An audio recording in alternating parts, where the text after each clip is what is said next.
Good morning, all of you. Screen दिसते, syllabus दिसतोय Yes, सर्वांना. sir. Yes, sir.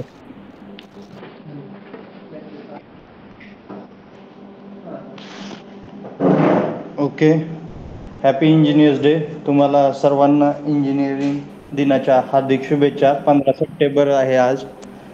Doctor Mokshagundam Visvesvaraya यांचा जन्मदिवस आपण इंजिनिअरिंग डे म्हणून सेलिब्रेट करतो. 5 सप्टेंबर शिक्षक दिन, 15 सप्टेंबर अभियंता दिवस म्हणजे इंजिनिअरिंग डे. तुम्ही सर्व आता भावी जे आहे ते इंजिनियर होणार आहेत.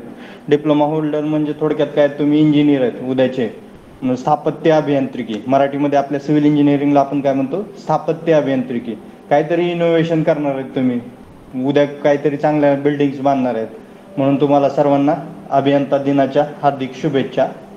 आता लक्षात घ्या, तुम्हाला स्क्रीनवरती सिलेबस दिसतोय. आता आपण फर्स्ट चॅप्टर कडून जाऊयात सेकंडकडे. ओके, फर्स्ट चॅप्टर थोड्या वेळात संपून जाईल. फर्स्ट पॉईंट पासून मी तुम्हाला एक्सप्लेन करेन. लक्षात घ्या, फर्स्ट चॅप्टर आहे आपला overview to highway engineering. Overview to highway engineering. In that overview to highway engineering, first point, scope and importance of roads in India and its characteristics. Notes सर्वांना भेटलेल्या आहेत? भेटलेत ना सर्वांना नोट्स? Yes, sir. हां, Yes, sir. आता मी repeat करत जाईल. मी जेवढं बोलतोय त्या नोट्समध्ये तुम्हाला सर्व मिळून जाईल. आणि काही नोट्सच्या बाहेरचं विचारलं जाणार नाही. त्यातलंच काहीतरी एक दोन पॉईंट इकडे तिकडे करून MCQ विचारलेले असतात. First point, scope and importance of roads in India and its characteristics. What is the scope? Highway engineering म्हणजे काय पहिल्यांदा समजून घ्यायला पाहिजे. तुम्हाला सांगितलं होतं, it is a branch of civil engineering which deals with the study of design, planning, maintenance of roads is called as a highway engineering.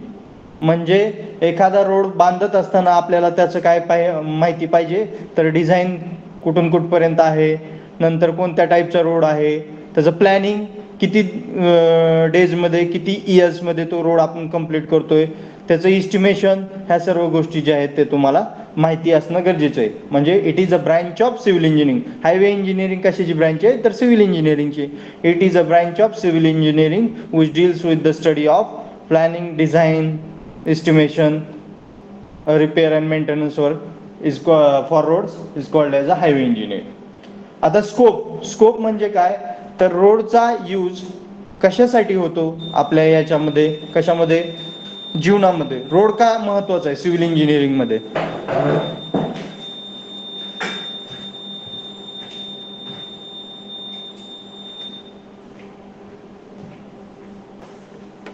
बघा, कुठून कुठे पण जायचंय आपल्याला, एखाद्या प्लेसवरून दुसऱ्या प्लेसला जायचंय, किंवा एका गावावरून तुम्हाला दुसऱ्या गावी जायचंय, किंवा काही असेल, तर त्यामध्ये तुम्हाला काय गरजेचं आहे, रोड जो आहे तो रोड असणं गरजेचं आहे. म्हणजे बाय रोड वे तुम्ही काय करता, कुठून तरी कोणत्या दुसऱ्या प्लेसला तुम्ही अप्रोच करता. मग तुमची बाईक असेल, कार असेल, किंवा काही असेल.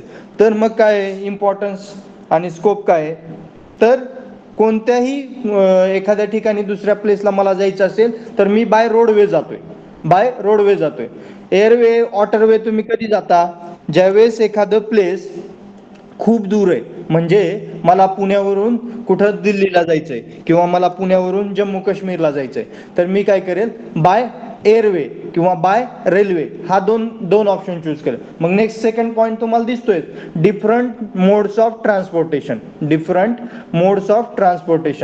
In that different modes of transportation, 4 modes of transportation. First one is a roadway, second one is a railway, third one is a airway, and fourth one is a waterway.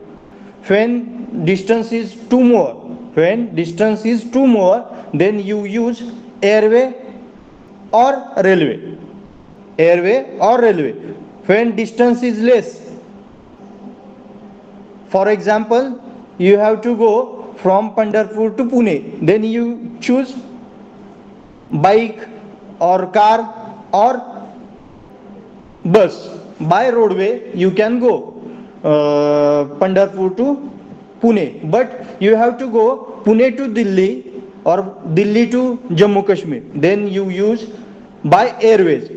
When you have to go India to other country in Sri Lanka or etc., then you use airways.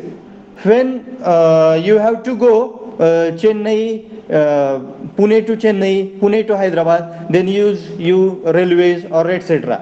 And when you have to go in sea countries, म्हणजे काय तर कुठेतरी पाण्याचा भाग आहे, म्हणजे जर समजूयात तुम्हाला आता सध्या आपल्या देशामध्ये किती आहेत, लक्षद्वीप बेट असेल किंवा नागालँड असेल, पदुच्चेरी असेल, असे केंद्रशासित प्रदेश आहेत, त्या ठिकाणी तुम्हाला जायचे तर तुम्ही काय कराल, यूज काय कराल तर वॉटरवेज, म्हणजे पाण्याच्या ठिकाणी तुम्हाला पाण्याच्या प्रदेशामध्ये किंवा साऊथ कंट्रीजमध्ये कुठं जायचं असेल तर तिथं तुम्ही पाण्याचा म्हणजे बोट असेल किंवा काय मोठ्या जहाज असतील त्याचा यूज तुम्ही हे करतात.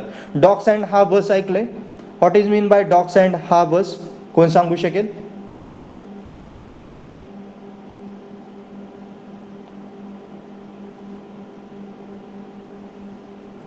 डॉक्स अँड हार्बर्स मुंबईमध्ये आहे, डॉक्स अँड हार्बर्स नागपूरला आहे, ज्या ठिकाणी समुद्राचा किनारा असतो, ज्या ठिकाणी समुद्राचा किनारा असतो त्या ठिकाणी मोठमोठ्या बोटी असतील किंवा काय तुमच्या ज्या ठिकाणी लावल्या जातात, जसं आपण पार्किंग एरिया, कुठं कार असेल किंवा टू व्हीलर असेल, आपण पार्किंग एरिया कॉलेजमध्ये आल्यानंतर पार्किंग एरिया कसा असतो आपल्याला कार लावण्यासाठी किंवा टू व्हीलर लावण्यासाठी सेपरेट पार्किंग एरिया दिलेला असतो.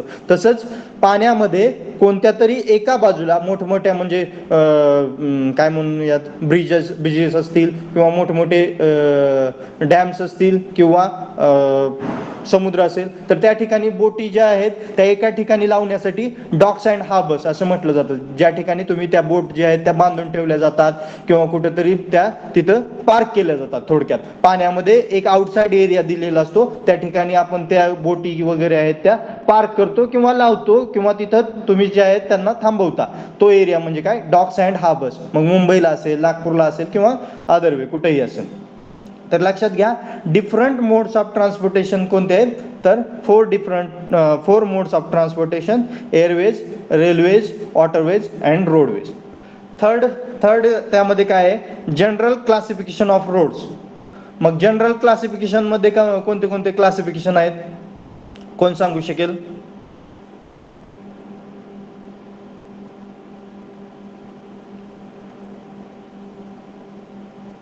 General classification of roads notes मध्ये पण आहे,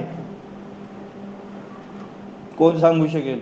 वाचलंय, झालंय?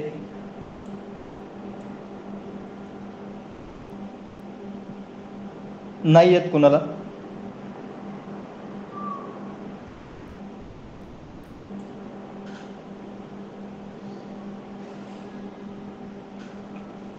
क्लासिफिकेशन ऑफ रोडचे क्लासिफिकेशन काय आहे, कोणते कोणत्या टाईपचे रोड्स आहेत? प्रायमरी, सेकंडरी आणि tertiary. Okay good. Primary, secondary, tertiary. मग प्रायमरी मध्ये कोणते? National highway, expressway. नंतर सेकंडरी मध्ये कोणते तर स्टेट हायवे आणि मेजर डिस्ट्रिक्ट रोड. आणि नंतर लास्टचा जो आहे टर्टरी त्यामध्ये कोणते तर व्हिलेज रोड आणि ओडिया. मग आता डिस्ट्रिक्ट रोड म्हणजे कोणते रोड? डिस्ट्रिक्ट रोड म्हणजे मेजर डिस्ट्रिक्ट रोड आणि अदर डिस्ट्रिक्ट रोड. म्हटलं तुम्हाला जर एक्झाम मध्ये क्वेश्चन विचारला डिस्ट्रिक्ट रोड कोणते तर ते district road major district road लिहिलेलंच आहे, त्याच्या नावामध्येच आहे डिस्ट्रिक्ट आणि अदर डिस्ट्रिक्ट रोड असे दोन रोड जे आहेत ते डिस्ट्रिक्ट रोड आहेत. आता यामध्ये तुम्हाला नॅशनल हायवेची विड्थ किती असते, स्टेट हायवेची विड्थ किती असते, नंतर मेजर डिस्ट्रिक्ट रोड म्हणजे डिस्ट्रिक्ट रोडची विड्थ किती असते हे लक्षात आलं पाहिजे. मग तुम्हाला सांगतो 7 मीटर ते 15 मीटर एवढा एरिया कमीत कमी. मग जास्तीत जास्त किती असतो? मग 2 लेन असतील किंवा 4 पदरीकरण असेल किंवा 6 पदरी रोड असेल, म्हणजे 6 लेन असेल, 4 लेन असेल और 2 लेन असेल. मग पहिल्यांदा नॅशनल हायवेची विड्थ जी आहे as per IRC Indian road Congress जे आहे ती काय आहे 7 ते 15 मीटर जे आहे ते ठरवलेले. पण त्यामध्ये मग सिंगल लेन आहे की डबल लेन आहे ते मग नंतर वाढत जाईल त्याची विड्थ जी आहे ती. सेकंड म्हणजे स्टेट हायवे. स्टेट हायवेची जी असते ते 7 ते 10 मीटर, मग त्याची पण वाढत जाईल. मग जसं जसं रोड तुम्ही वाढवाल तसं मग त्यामध्ये सिंगल लेन आहे, डबल लेन आहे त्यानुसार. थर्ड आहे तुमचं डिस्ट्रिक्ट रोड्स. मग त्या डिस्ट्रिक्ट रोडमध्ये तुमची जी विड्थ आहे ती जी आहे ती 5 ते 8 मीटर पर्यंत असते. आणि लास्ट जी आहे ती व्हिलेज रोड. मग त्या व्हिलेज रोडमध्ये तुमची विड्थ जी आहे ती ॲज पर व्हिलेज रोड. आणि शक्यतो व्हिलेज रोडची विड्थ जी असते ती 3.75 मीटर असते. ती तुम्हाला पुढे गेल्यानंतर दुसऱ्या चॅप्टरमध्ये जिओमेट्रिक डिझाईनमध्ये शिकायला भेटेल. ओके. नेक्स्ट पॉईंट दिसतोय road classification in India, Nagpur plan third road development. आता ह्या Nagpur road third development plan मध्ये ऍक्च्युली कोणतं येतंय, प्रायमरी, सेकंडरी, टर्टरी. आणि ह्या जनरल क्लासिफिकेशन म्हणलं ना, रिजिड पेव्हमेंट आणि कोणते फ्लेक्झिबल पेव्हमेंट. मग रिजिड पेव्हमेंटचा एक्झाम्पल काय सांगितलं होतं, तर WBM रोड. आणि फ्लेक्झिबल पेव्हमेंटचं काय सांगितलं होतं, बरोबर आहे की चुकीचं आहे? रिजिड पेव्हमेंटचं cement concrete road. Good. Rigid पेव्हमेंटचं सिमेंट कॉन्क्रीट रोड आणि फ्लेक्झिबल पेव्हमेंटमध्ये WBM road, water bound macadam roads, earthen roads किंवा बिटुमिनस रोड, हे रोड जे आहेत ते फ्लेक्झिबल पेव्हमेंटमध्ये असतील. तुम्हाला डायग्राम पण दिलेले आहे आणि त्यामध्ये तुम्हाला पाहायला मिळेल तुमच्या त्या नोट्समध्ये. ओके. नेक्स्ट, आता इथं ह्या पॉइंटमध्ये काय सांगितलं, road classification in India, Nagpur plan third road development. इथं नागपूरच का दिलं, why Nagpur is indicated in that point. Nagpur का दिलं असेल, तुम्हाला सांगतो. आपल्या देशाचा मध्य जो आहे, देशाचा मध्य, आपली इंडिया कंट्री, ह्या इंडिया कंट्रीचा मध्य जो आहे ना, तो महाराष्ट्रात आहे. आणि महाराष्ट्रात कुठे आहे, तर महाराष्ट्राची उपराजधानी कोणती, नागपूर आहे. आणि महाराष्ट्राची राजधानी कोणती आहे, मुंबई. आणि देशाची आर्थिक राजधानी कोणती आहे, मुंबई आहे. परंतु देशाची ऍक्च्युअल राजधानी कोणती आहे, तर दिल्ली आहे. आपल्या देशाचा मध्य हे नागपूर आहे, एवढं लक्षात ठेवा. आणि म्हणूनच नागपूर ह्या शहराला 0 माईल शहर असं म्हणतात. 0 माईल शहर कुणाला म्हणतात, नागपूरला. का, तर आपल्या देशाचं सेंटर पॉइंट जो आहे तो नागपूर आहे. म्हणजे आपल्या महाराष्ट्राची उपराजधानी नागपूर हे 0 माईल शहर आहे, म्हणजे ते देशाचं सेंटर पॉइंट आहे. ओके. इथं लिहिलंय road classification in India, Nagpur plan third road development आणि लखनौ प्लॅन. असं का लिहिलंय, तर तुम्हाला सांगितलं 1927 ला मिस्टर MR जयकर नावाच्या व्यक्तीच्या अंडर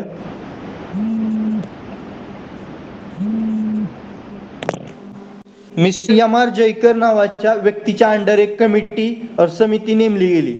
मग त्यांनी त्या समितीनं रोड डेव्हलपमेंटचे पॉइंट जे आहेत ते वाढवले. म्हणजे कुठे रोड कोणता डेव्हलप केला पाहिजे किंवा कोणत्या एरियामध्ये काय आहे, ह्या सर्व गोष्टी पाहिल्या. ह्या ऍक्च्युली तुम्हाला आता डिप्लोमाला नाहीये. 1934 ला मग IRC आली, इंडियन रोड काँग्रेस. मग ज्यावेळेस त्याची स्थापना झाली त्यावेळेस सर्व रोड जे आहेत ते डिव्हाइड केले गेले, की हे एक्सप्रेस वे मध्ये जातील, हे नॅशनल हायवे मध्ये जातील, हे जे रोड्स आहेत ते स्टेट हायवे मध्ये जातील, आणि हे जे रोड्स आहेत ते विलेज रोड किंवा अदर डिस्ट्रिक्ट, मेजर डिस्ट्रिक्ट मध्ये जातील. ह्या सर्व गोष्टी ठरवल्या गेल्या. मग तुम्ही म्हणाल, मग सर 1927 और 1934च्या अगोदर रोड नव्हते का? रोड होते. रोड ऍक्च्युली हडप्पा मोहेंजोदडो संस्कृती म्हणजे इसवी सन पूर्व 5000 सालापासून रोड आहेत. म्हणजे जुन्या ठिकाणी होते, चंद्रगुप्त मौर्य असेल किंवा काही इसवी सन काळामध्ये रोड्स होते. परंतु ते रोड कसे होते, कच्चे होते. मग त्याला नंतर हळूहळू काय करण्यात आलं, पक्के रोड बनवण्यात आलं. मग जसजशी टेक्निक वाढत गेली तसतसे रोड्स जे आहेत ते डेव्हलप होत गेले. मग तुम्हाला सांगितलं कोणता रोड कसा आहे ठरवायचं, तर बाउंड्री स्टोन वरती येलो कलर आहे तर हा नॅशनल हायवे, बाउंड्री स्टोन वरती रेड कलर आहे, बाउंड्री स्टोन वरती ग्रीन कलर आहे तर state highway, boundary stone white कलरचा आहे तर तो विलेज रोड आहे. हे जे आहे ते इंडिकेशन जे हळूहळू डेव्हलप झाल्यानंतर रोड जे आहेत ते करण्यात आले. मग हे नागपूर आणि लखनौ काय आहे, तर नागपूर जे आहे, नागपूर रोड डेव्हलपमेंट प्लॅन, मग primary, secondary, tertiary, expressway, national highway, state highway, major district road, other district road आणि VR विलेज रोड. तर Nagpur road development plan 1940 to 1960 develop करण्यात आला. पर 20 इयर्स प्लॅन जे आहे ते डेव्हलप करण्यात आलेले आहेत. पर 20 इयर, प्रत्येक 20 इयर्स प्लॅनला एक नाव देण्यात आलं. मग नागपूर रोड डेव्हलपमेंट प्लॅन आहे तो 1940 to 1960 असा होता. 1961 to 1981 हा लखनौ प्लॅन होता. मग नंतर 1981 to 2000 त्याचं थर्ड रोड डेव्हलपमेंट प्लॅन असं नाव आहे. आणि 2001 to 2021 त्याचं मे बी व्हिजन 2020 म्हणजे जे आपल्या ह्यांचं स्वप्न होतं डॉक्टर APJ अब्दुल कलाम, त्यांचं नाव चौथ्या डेव्हलपमेंट प्लॅनला दिलेलं आहे 2021 पर्यंतच्या. हे सर्व तुम्हाला डिग्रीमध्ये पहिल्या चॅप्टरमध्ये तुम्हाला हायवे इंजिनिअरिंग म्हणून सब्जेक्ट आहे, ट्रान्सपोर्टेशन इंजिनिअरिंग. त्यामध्ये 2 आहेत, ट्रान्सपोर्टेशन 1 आणि ट्रान्सपोर्टेशन 2. त्यामध्ये तुम्हाला सर्व पाहायला मिळेल. हे तुम्हाला सध्या तर काही गरजेचं नाही आहे, परंतु जर चुकून MCQ आला परंतु येत नाही डिप्लोमाला, तर रोड डेव्हलपमेंट प्लॅन कोणता असतो, तर पर 20 इयर्स जे आहेत ते रोड डेव्हलपमेंट प्लॅन जे आहेत ते चेंज केले जातात. म्हणून रोड क्लासिफिकेशन इन इंडिया, मग प्रायमरी, सेकंडरी, टर्टरी, त्यामध्ये हे नागपूर आणि लखनौ. मग नागपूर कधी तर 1940 to 1960, नंतर 1961 to 1981 Lucknow, 1981 to 2001 third road, 2001 to 2021 vision 2020. Next point आहे डेव्हलपमेंट ऑफ अर्बन रोड्स. मग ह्या काल सांगितलं तुम्हाला development of urban roads. Urban roads म्हणजे काय, तर शहरी भागातले रोड, आणि रुरल रोड्स म्हणजे काय, तर खेड्यातले रोड्स. मग डेव्हलपमेंट ऑफ अर्बन रोड्स, मग जे सांगितले तुम्हाला कोणते, arterial streets, arterial roads, sub arterial roads, collector streets and local street, हे जे आहेत ते अर्बन रोड्स मध्ये येतील. मग त्यामध्ये काय सांगितलं, एअरटेल रोड्स म्हणजे काय, तर व्हेहिकलर ट्रॅफिक जी आहे ती हायेस्ट व्हॉल्यूम ऑफ ट्रॅफिक असते त्यावरती, आणि ती जी आहे ती highest volume of traffic continuous route flowing असतो, त्यावरती नो पार्किंग एरिया असतो, म्हणून तो रोड जो आहे तो कोणता, एअरटेल स्ट्रीट्स. सेकंड म्हणजे काय, सब एअरटेल, एअरटेल रोड पेक्षा कमी ट्रॅफिक त्यावरून जाते म्हणून त्याला आपण सब एअरटेल रोड्स, आणि त्यावरती कुठेतरी after 1 kilometre 5 kilometre parking area दिलेला असतो रोडच्या शेजारी, त्याला आपण सब एअरटेल रोड्स म्हणतो. Third one is a collector street. तर कलेक्टर स्ट्रीट म्हणजे काय, तर जे रोड्स जे रोड्स तुमच्या सब एअरटेल रोड्सला जोडले जातात आणि प्रत्येक पॉइंटला तिथं पार्किंग एरिया रोडवरती असतो, म्हणजे कडेला असतो, त्याला आपण sub arterial roads, sorry collector street म्हणतो. आणि last one is a local streets, जे तुमच्या कॉलनीमध्ये सिमेंट कॉन्क्रीटचे रोड केलेले असतात, म्हणजे तुम्ही कुठेही रोडवरती पार्किंग करता किंवा काही, किंवा तिथं अप्रोचेबल एरिया, लोक वस्ती जी आहे ती जास्त असते, ते रोड्स जे असतील ते लोकल स्ट्रीट. आणि लोकल स्ट्रीट कशाला जोडलेले असतात, तर कलेक्टर स्ट्रीटला जोडलेले असतात. आणि लास्ट वन पॉइंट आहे requirements of an ideal road alignment and the factors affecting road alignment. Ideal road alignment काय, आयडियल रोड अलाइनमेंट म्हणजे काय, आणि कोणकोणते फॅक्टर्स अफेक्ट करतात रोड अलाइनमेंट वरती. What is mean by alignment, the centre line of a road, the centre line of a road. रेल्वेमध्ये जरी गेलात, अलाइनमेंटची डेफिनेशन विचारली तरी centre line of A railway track, आणि रोडमध्ये आलात तरी centre line of a road म्हणजेच काय, तर अलाइनमेंट. मग आयडियल रोड अलाइनमेंट कोणती असेल, तर नंबर ऑफ गावांना तुम्हाला अप्रोच करता येतं. नंबर ऑफ गावं तुम्ही एका रोड जर डिझाईन करत असाल तर नंबर ऑफ व्हिलेजेसना तुम्ही काय करू शकता, अप्रोच करू शकता. नंबर ऑफ गावांना जर तुम्ही अप्रोच करत असाल तर तिथं तुम्हाला रोजगार निर्मिती जी आहे ती जास्त होईल. म्हणजे आयडियल रोड कोणता असतो, तर त्यामध्ये जास्त लोकांना रोजगार भेटला पाहिजे, डेव्हलपमेंट तिथं फास्ट झाली पाहिजे, नंबर ऑफ विलेजेस जॉईंट झाले पाहिजेत, आणि डिस्टन्स कमी असला पाहिजे. आणि डिस्टन्स कमी असतानाच, म्हणजे कमी डिस्टन्स मध्ये जास्त गावं कनेक्ट झाली पाहिजेत, आणि डिस्टन्स कमी असतानाच कुठेतरी जास्त पैसा खर्च नाही झाला पाहिजे. कुठे म्हणजे एखाद्या ठिकाणी जास्त म्हणजे मोठं धरण वगैरे आलंय आणि त्यावरून तुम्हाला जावं लागतंय, तर अशा ठिकाणी तुम्ही थोडासा बाय साईडनं रूट काढून तुम्ही त्या ठिकाणाहून जाता, म्हणजे तो तुमचा आयडियल रोड अलाइनमेंट असेल. म्हणजे फॅक्टर्स कोणते आहेत, तर तुमचा फंड जो आहे तो कमी लागला पाहिजे. बघा ना, जर तुम्ही एखाद्या डॅम किंवा काय पाण्याच्या त्या एरियातून तुम्ही जो आहे तो रोड नेत आहे, तर तिथं तुम्हाला ब्रिज बांधावा लागेल मोठासा. मग तिथं ब्रिज बांधण्यासाठी तुम्हाला खर्च जो आहे तो ऑब्विसली जास्त होणार आहे रोड बांधताना. मग असे पॉईंट जे आहेत ते मायनर केले पाहिजे. म्हणजे कुठे तर थोडीसा नदी आली असेल, ओढा आले असेल, तर तिथं तुम्ही ब्रिज वगैरे, कलवट वगैरे अशा गोष्टी बांधू शकता, परंतु जास्त काही तुम्ही खर्च जो आहे तो कमी केला पाहिजे. तर तोच तुमचा बेस्ट अलाइनमेंट ऑफ रूट असेल. आता ह्यामध्ये लास्ट पॉइंट एक आहे, एक सांगायचा, म्हणजे त्या नोट्स मध्ये पण आहे तुम्हाला, नॅशनल हायवे म्हणजे कोणते रोड्स, जे रोड्स कॅपिटल सिटीजला, स्टेटला जोडतात. म्हणजे काय, तर राजधान्यांना जे रोड जोडतात, म्हणजे समजूयात मुंबईवरून मला नागपूरला जायचंय किंवा मुंबईवरून मला दिल्लीला जायचंय, ते रोड्स जे असतील ते एकतर तुमचे एक्सप्रेसवे किंवा नॅशनल हायवे असतील. जे रोड्स तुमच्या स्टेट्स मधल्या कॅपिटल म्हणजे मेन सिटीजना जोडतात, म्हणजे समजूयात पुण्यावरून मुंबईला जातोय तर ते रोड जे असतील ते तुमचे म्हणजे नॅशनल हायवे मध्ये पण येतील. जे रोड तुमच्या डिस्ट्रिक्ट टू डिस्ट्रिक्ट जोडत असतील म्हणजे सोलापूर पंढरपूर असे असतील किंवा काय असेल तर ते रोड्स कशामध्ये येतील, तुमच्या स्टेट हायवे मध्ये येतील. जे रोड्स तुमचे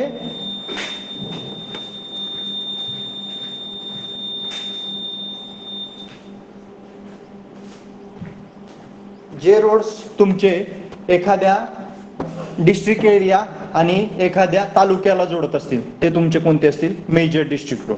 आणि जे रोड्स तुमचे एखाद्या तालुक्याच्या प्लेसला मग पोलीस स्टेशन असेल किंवा तहसील कार्यालय असेल किंवा मार्केट प्लेस असेल अशा ठिकाणी जोडत असतील तर ते तुमचे अदर डिस्ट्रिक्ट रोड. आणि last one is a village road, जे तुमच्या गावा टू गावाला जोडले जातात ते विलेज रोड. आता मला विचारायचंय, कुणाला काही प्रॉब्लेम आहे फर्स्ट चॅप्टर मध्ये मला सांगू शकता. काही प्रॉब्लेम असेल तर, नसेल तर आपण सेकंड चॅप्टर कडे जाऊ शकतो.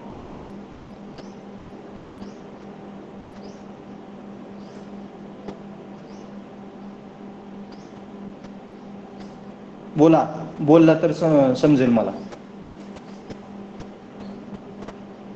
हो सर. सॅटिस्फाय आहात की नाही, का आणखीन काय विशेष माहिती द्यायची आहे? मला वाटतं आतापर्यंत आपले 10 लेक्चर झाले असतील, भरपूर माहिती मिळाली असेल, बऱ्यापैकी तुम्हाला गोष्टी समजल्या असतील. आणि काही आणखीन अडचण येत असेल तरी विचारू शकता. नोट्स दिलेल्या आहेत फर्स्ट चॅप्टरच्या, नोट्स राईट डाऊन करा.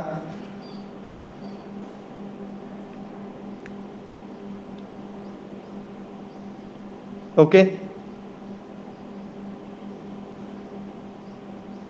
कुणाला काही प्रॉब्लेम?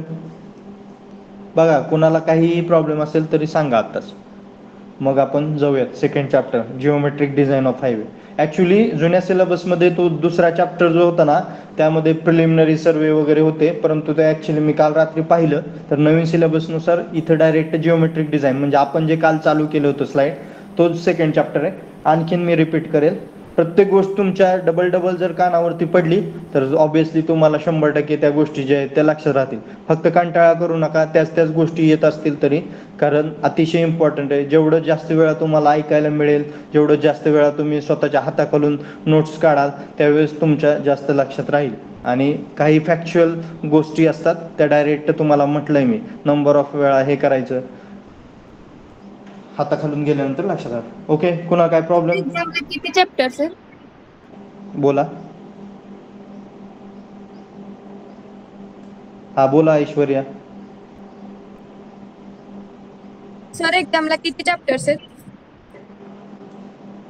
एक्झामला किती, आता पूर्ण टोटल सिलेबस असणार ना, 6 चॅप्टर आहेत आपल्याला.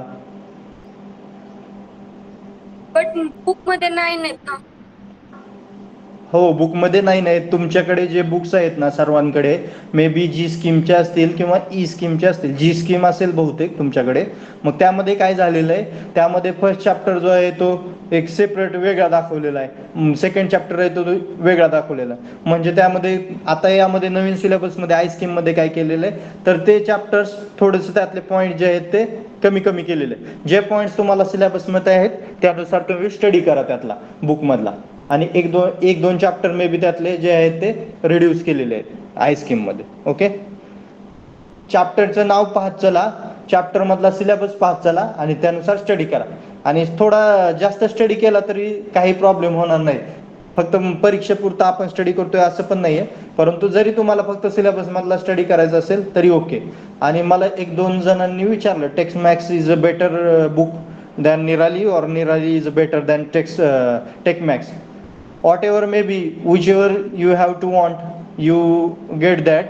and निराली प्रकाशन मध्ये कसं आहे तर निराली प्रकाशन हे आमच्या वेळेस पण होतं, म्हणजे मी ज्यावेळेस ई स्कीम मध्ये शिकवतो डिप्लोमा त्यावेळेस पण निराली प्रकाशन होतं. निराली प्रकाशन हे अतिशय छान बुक आहे, नो डाऊट.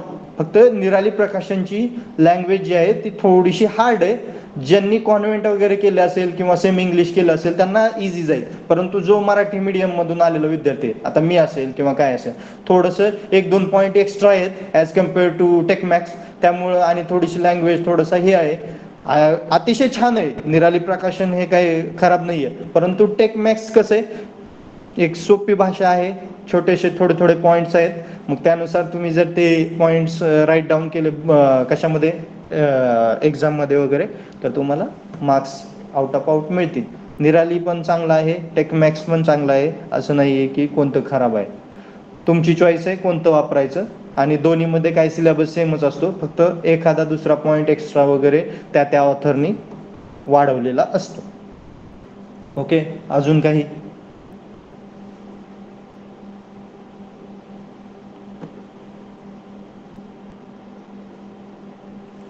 आता मला सांगा, सर्वांनी नोट्स राईट डाऊन केलेत first chapter? Yes sir. Yes sir. Yes sir. सर्वांनी करा प्लीज, म्हणजे असं नाही की फक्त 5 मुली करतायत 10 मुलं करतायत, असं करू नका. आणि लेक्चर ऐकत चला, त्याचा फायदा तुम्हाला 100% होईल. ओके, मग मी समजतोय आता फर्स्ट चॅप्टर मध्ये काही प्रॉब्लेम नाहीये, जरी असेल तरी नंतर विचारू शकता, आता विचारायचं असेल तरी विचारा. तर आता आपण सेकंड चॅप्टर कडे जाऊयात. त्याच्यात तुम्हाला नोट्स वगैरे मी देईलच आणि पीपीटी पण पाठवेल, आणि काय असेल तर आता आपण पाहूयात पुढं. ओके, स्टार्ट करायचंय.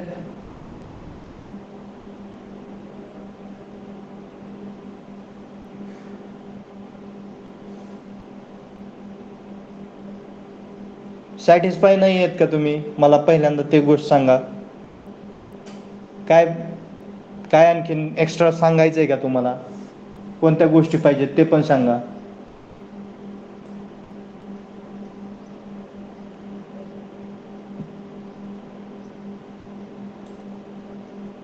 बघा, फर्स्ट चॅप्टर किती 4 मार्क्स साठी आहे. Introduction to highway engineering first chapter जो आहे तो 4 मार्क्स साठी आहे. त्यासाठी टीचिंग अवर काय दिलेले आहेत, एक 4 अवर्स दिलेले आहेत. आतापर्यंत आपण 10 लेक्चर मध्ये तर त्यातलं 3-4 लेक्चर त्यासाठीच दिलेत, 5 लेक्चर. मग 2-4 लेक्चर जे आहेत ते जिओमेट्रिक डिझाईन वरती, आणि अदर तुम्हाला हायवे इंजिनिअरिंग म्हणजे काय, दुसरे विषय बीसी वगैरे काय, बिल्डिंग कन्स्ट्रक्शन थोडं बहुत सांगितलं असेल.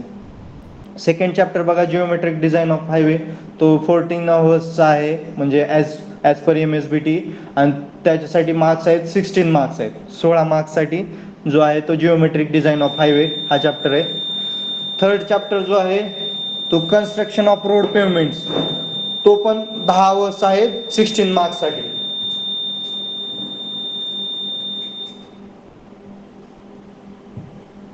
सिलेबस आहे सर्वांकडे, त्यामध्ये दिसत असेल तुम्हाला, किंवा तुम्हाला स्क्रीनवरती दिसत असेल. फोर्थ चॅप्टर ट्रॅफिक इंजिनिअरिंग, तो 8 अवर्समध्ये MSBT नुसार आहे, आणि त्याला मार्क्स आहेत 14 marks. Fifth chapter hill roads, त्यामध्ये पण 6 अवर्स दिलेले आहेत, 10 मार्क्ससाठी तो चॅप्टर आहे. आणि last but not the list, drainage maintenance and road repair, that chapter weightage is 10 marks and teaching hours is 6 hours.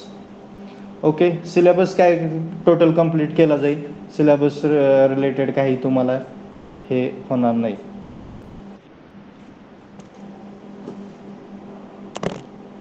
Roll number 3 लवकर जॉईन होत चला, लेक्चर संपत आल्यानंतर जॉईन झाला. सर्वांना एक हे आहे, व्हॉट्सअप तर सर्वांचं चालू असतं, कंटिन्यू काहीतरी मेसेज पडत असतो, लेक्चर कधी आहे काय, त्यानुसार एक 5 मिनिटात जॉईन होत चला, लेक्चर सांगितल्यानंतर की 10 मिनिटाने किंवा 5 मिनिटाने. तर लवकर जॉईन होत चला सर्वजण, म्हणजे तुमचा पार्ट जो आहे तो कोणता मिस होणार नाहीये. ठीक आहे. Unit number 2, geometric design of highway. Geometric design नावातच आहे, जिओमेट्रिक डिझाईन, जिओमेट्रिक. आता जिओलॉजिकल सर्वे किंवा जिओटेक्निकल इंजिनिअरिंग. जिओ म्हणजे काय, what is mean bye Jio? ते जिओ नाही आहे, JIO, ते जिओ नाही आहे, ते जिओ नेटचं ते नाही आहे. GEO, what is mean bye Jio?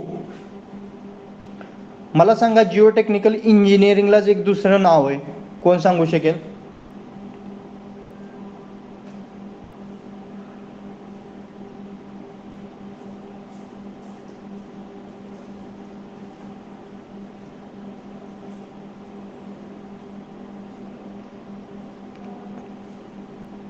When you speak loudly and promptly and confidently, then lecturer has no, म्हणजे समजतंय एखाद्या माणसाला ऐकणाऱ्या की हा खरंच यांना समजतंय आणि व्यवस्थित आपण शिकवतोय ते त्यांच्यापर्यंत पोहोचतंय. जर तुम्ही बोलला नाहीत, काही हे केलं नाही, चुकलं तरी चालतंय, मी कितीदा सांगणार आणखीन तुम्हाला. आता 8-10 लेक्चर झाली, आता ओळख पण झाली आपली.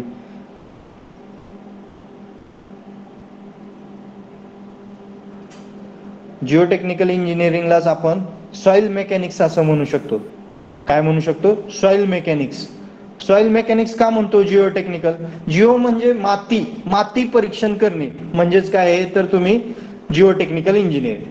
मग आता इथं काय आहे, जिओमेट्रिक डिझाईन ऑफ हायवे, म्हणजे एखाद्या मातीवरती कोणत्याही कुठल्याही माती, मग ब्लॅक कॉटन सॉइल असेल और हार्ड मुरुम असेल किंवा काही असेल, त्या ठिकाणावरून किंवा पाणी असेल किंवा काही असेल. पाणी म्हणजे काय? हायड्रोलॉजी. मग तिथून तुम्ही जे आहे ते काय करू शकताय, तुमचा रूट जो आहे तो जाणार आहे. मग ते जिओमेट्रिक तिथं तुम्हाला काय करायचंय? डिझाईन करायचंय. डिझाईन करायचं म्हणजे काय? तुमचा रूट जो आहे तो सिलेक्ट करायचा आहे. कुठून तरी रोड जातोय, कोणती तरी एरियाची सॉइल येते, मग प्रत्येक एरियाच्या सॉइलचं परीक्षण केलं जातं. म्हणजे पहिल्यांदा ज्यावेळेस रोड बांधायचा असतो त्यावेळेस एक सर्वे केला जातो. तुम्हाला सांगितलं mister PFD, mister PFD, M for map study, R for recognise survey, P for preliminary survey, F for final location survey and D for detail survey. हे पहिल्यांदा सर्वे जे आहेत ते केले जातात रोड बांधायच्या अगोदर. मग मॅप स्टडी तुम्हाला काय? तिथल्या एरियाचा मॅप तो तुम्ही ऑफिसमध्ये बसून पण पाहू शकता. परंतु रेकग्नाइज सर्वे ज्यावेळेस असतो त्यावेळेस तुम्ही त्या एरियाची पाहणी करायला जाता आणि तिथली पाहणी केल्यानंतर तुमच्या लक्षात येतो की बेस्ट रूट कोणता आहे. मग तो बेस्ट रूट तिथं तुम्ही 2-4 रोड जो आहे तो चूज करता. मग त्या 2-4 रोडमध्ये कोणत्या रोडमध्ये कमी खर्चात जास्त लॉंगेस्ट डिस्टन्स कव्हर होतं, नंबर ऑफ विलेजेस कव्हर होतात, तो बेस्ट रूट तुम्ही सिलेक्ट करता. आणि मग कोणता सर्वे? तिसरा सर्वे, तर मिस्टर PFD प्रिलिमिनरी सर्वे. त्या प्रिलिमिनरी सर्वे मध्ये तुम्ही तो रूट चूज सिलेक्ट करता आणि फायनल लोकेशन मध्ये त्यामध्ये तुम्ही मग सेंटर लाईन मार्क करता. मग तुमचे टोटल स्टेशनद्वारे तिथला area, TBM temporary bench marks हे सर्व मार्किंग करता. आणि लास्ट जो आहे तो डिटेल सर्वे, म्हणजे तुम्ही रोड चालू करायला, म्हणजे रोड कन्स्ट्रक्ट करायला सुरू करता. ओके. आता जिओमेट्रिक डिझाईन ऑफ हायवे मध्ये तुम्हाला शिकायचं काय आहे, तर नंबर ऑफ पार्ट्स कोणते कोणते आहेत तुमच्या हायवे इंजिनिअरिंग मध्ये, म्हणजे हायवे रोड बनवत असताना. तर त्या सर्व गोष्टी तुम्हाला काय करायचे, तर जिओमेट्रिक डिझाईन ऑफ हायवे मध्ये शिकायचे. तुम्हाला मी बोललो की हा चॅप्टर अतिशय इम्पॉर्टंट आहे. सर्व गोष्टी तुम्ही पाहिलेल्या आहेत. प्रत्येक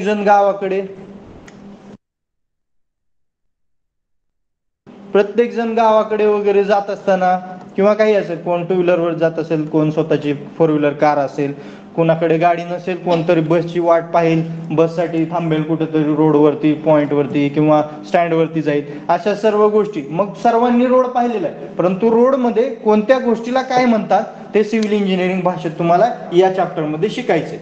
आणि मग रोड बनवत असताना ह्या गोष्टींचे डिस्टन्स किती असतात, कोणता रोड कुठं असतो, अशा सर्व गोष्टी तुम्हाला शिकायच्या आहेत. मग यामध्ये पॉइंट्स काय आहेत बघा. Various terms used in highway. First one is a camber. Definition, purpose, types as per IRC recommendation. Okay. Second, curves, road margin, road formation, right of way. Third, design speed and various factors affecting design speed as per IRC recommendation. Fourth, gradient. Definition, types as per IRC recommendation. Fifth, side distance, stopping side distance. Definition, types, IRC recommendation. Simple, numerical आहे यावरती. कशावरती? Stopping sight distance आणि overtaking sight distance वरती. आणि intermediate sight distance वरती numerical नसतं, फक्त intermediate sight distance is equal to, लक्षात ठेवा, 2 × SSD, म्हणजे stopping sight distance into 2. Stopping sight डिस्टन्सचं आलेलं आन्सर इंटू 2 केलं की इंटरमिडिएट साईड डिस्टन्सचं आन्सर भेटतं. 6 curves, necessity, types, horizontal, vertical curves. 7 widening of roads, types and problems. 8 super elevation, definition, formula for calculating minimum and maximum super elevation and method of providing super elevation. And 9th last point in that second chapter, standard cross sections of national highway in embankment and cutting. आता मला सांगा, ह्या points मधले बऱ्यापैकी सर्व points आपण पाहिलेले आहेत, परंतु आता आपण पुन्हा एकदा त्या पॉइंट्स कडे जाऊया. Okay,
okay.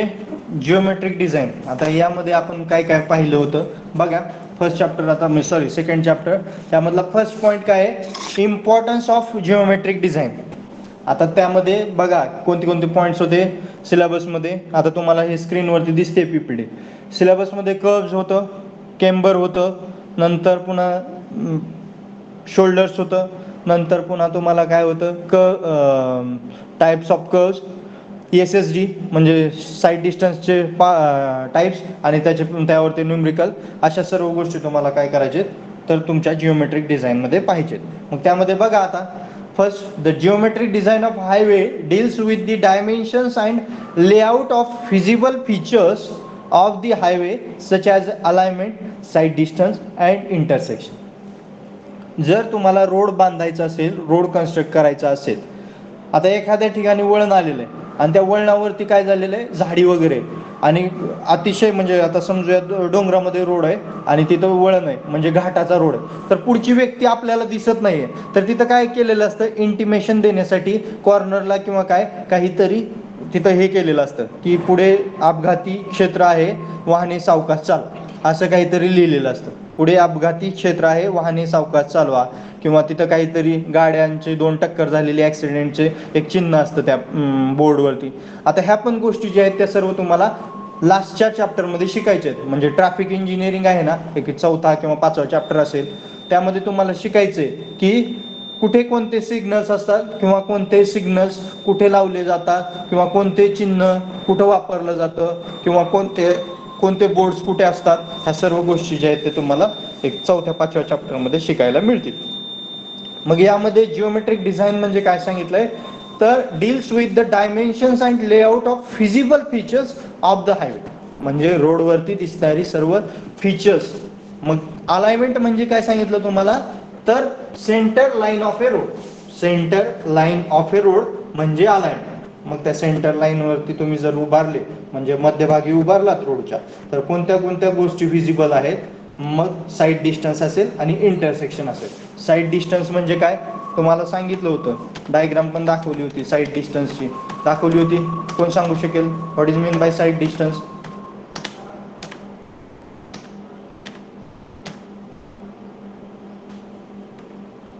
Safe distance between object vehicle. Safe distance between 2 vehicles. Good. बघा स्क्रीनवरती दिसतंय, sight distance available from a point is the actual distance along the road surface which a driver from a specified height above the carriageway has feasibility of stationary or moving object. म्हणजे एखादं object, आता बघा इथं दिसतंय cursor माझा, height of eye sight म्हणजे driver बसलेला आहे, तो गाडी चालवतोय त्याची फोर व्हीलर, आणि एखादं ऑब्जेक्ट आहे म्हणजे इथं कोणतं तर ऑब्जेक्ट आहे, दुसरी फोर व्हीलर आहे किंवा काहीही असेल, तर तिथलं जे सेफ डिस्टन्स असेल दोन्हीच्या मध्ये, ते म्हणजे काय असतं, साईड डिस्टन्स असतं. It is the length of a road visible ahead to the driver at any instance. Eye level म्हणजे काय, ड्रायव्हरची आय लेवल म्हणजे काय, ड्रायव्हर बसलाय आणि ड्रायव्हर बसल्यापासून मग कुणाची हाईट कमी जास्त असते, प्रत्येकाची आय लेवल ही काही सेम नसणार आहे, प्रत्येकाची आय लेवल ही थोडी बहुत चेंज असणार आहे. टू व्हीलरवाल्याची आय लेवल कमी जास्त असेल, फोर व्हीलरवाल्याची आय लेवल कमी जास्त असेल. त्यामध्ये पण प्रकार आहेत, फोर व्हीलरमध्ये कार आहे, मोठी ट्रक वगैरे असेल तर त्याची आय लेवल कमी जास्त असेल हाईट.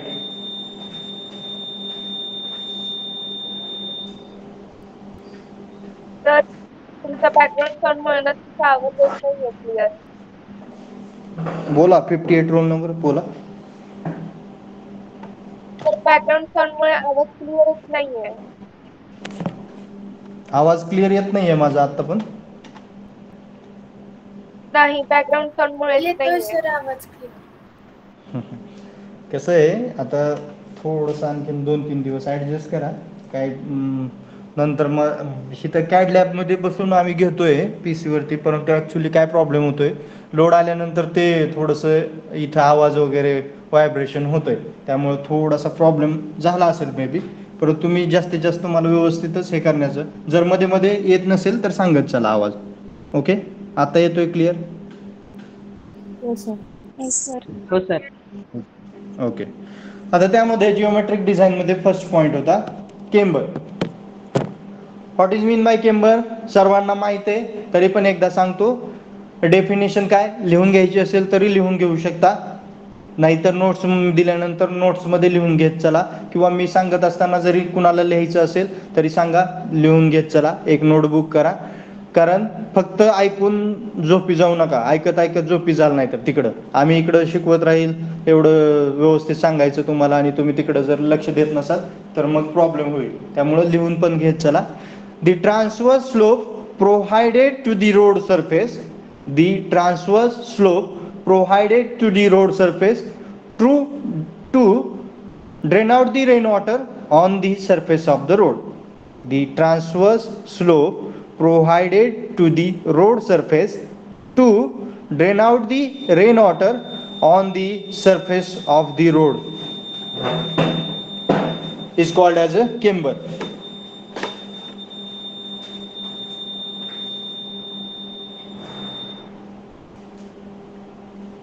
आले लक्षात डेफिनेशन सर्वांच्या?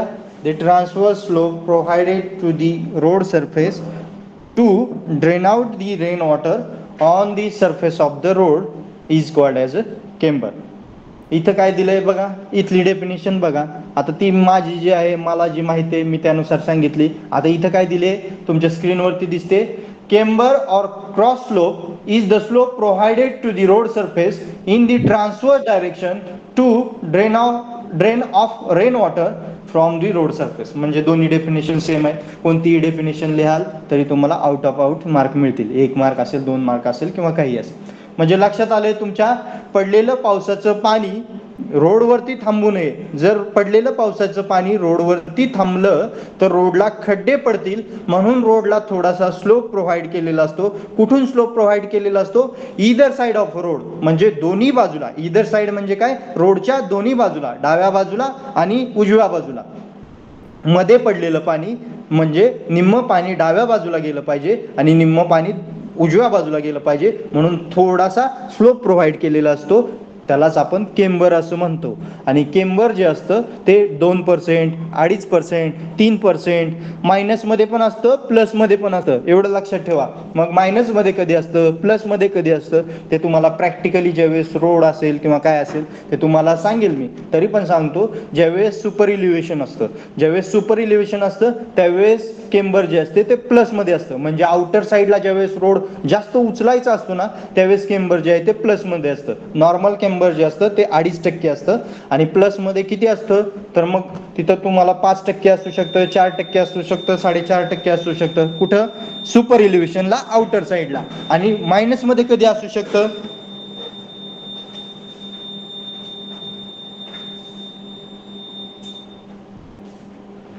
तर मायनस मध्ये केम्बर पर्सेंटेज मध्ये कधी असू शकतं, तर ज्यावेळेस इनर साईडला, मग ते -1.9%, -1.5%, -2% समथिंग काहीही असू शकतं. मग ते मायनस काय प्लस काय ते रोड बनवताना तुम्हाला लक्षात येईल. तरी पण मी सांगतो, मायनस कधी करायचं आणि प्लस कधी करायचं. तुम्हाला सांगितलं होतं, रोड बनवत असताना TBM टेम्पररी बेंचमार्क वरून आपण रीडिंग घेतो. टेम्पररी बेंचमार्क वरून ज्यावेळेस रीडिंग आपण एखादी घेतो, त्यावेळेस बोथ साईडला, ज्यावेळेस आता समजा एक रोड बनवायचा स्टेट हायवे चालू आहे माझा, 7 मीटर मधला रोड बनवत असताना तुम्ही पहिल्यांदा 7 मीटरचा रोड कधीच बनवत नाही. बनवत असताना तो जुना जो रोड आहे, तो जुना रोड कट केला जातो. किती कट केला जातो? पहिल्यांदा 3.5 मीटर बनवायचा आहे आपल्याला, निम्माच रोड बनवायचा आहे. का? जर तुम्ही 7च्या 7 मीटर जर रोड कटिंग केला, तर तिथून व्हेहिकल ट्रॅफिक जाणारच नाहीये ना, तिथून रोडच बंद होईल. मग त्या लोकांना इकडून तिकडे जाता येणार नाही. बघा मी कर्सर फिरवतोय, हा माझा 7 मीटरचा रोड आहे टोटल, आणि हा 7 मीटरचा रोड जो आहे हा केम्बर मध्ये दिसतंय बघा, पहिलं केम्बरचं पॅराबोलिक केम्बर.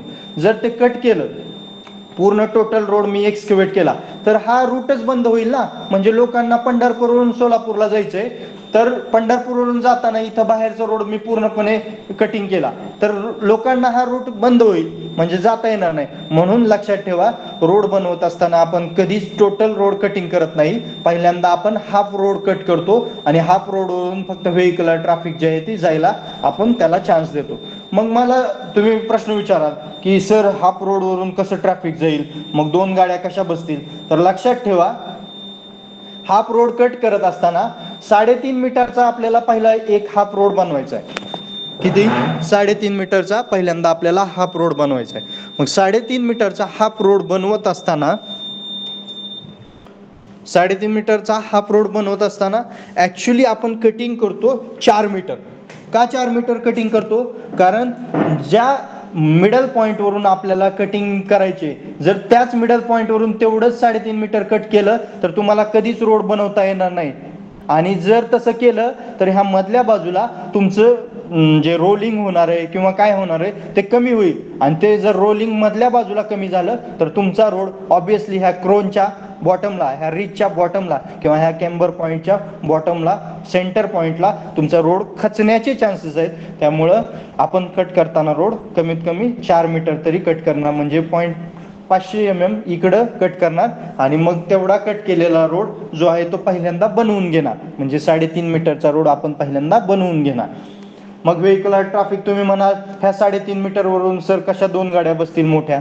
तर लक्षात ठेवा, ज्यावेळेस कटिंग एरिया आपण इकडला 3.5 मीटर राहिलेला आहे, त्या 3.5 मीटरच्या इकडं आपण शोल्डर जो आहे तो वाढवतो. पहिल्यांदा मुरुम जो आहे तो इकडं टाकला जातो एवढ्या एरियात. कर्सर दिसतोय सर्वांना फिरतोय तो? हा एरिया काय केला जातो?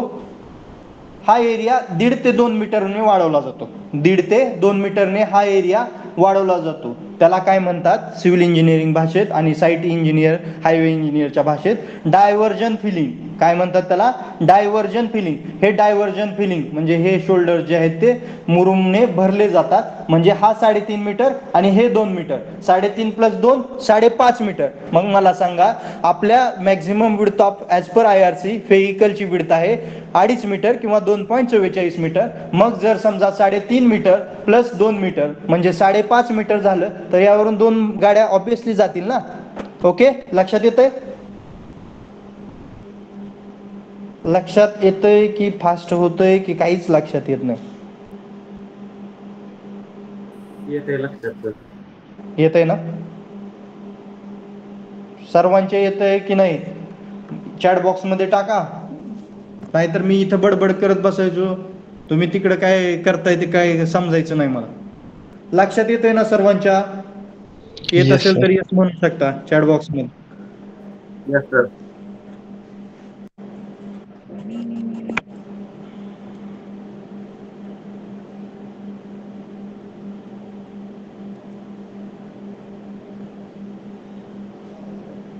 ओके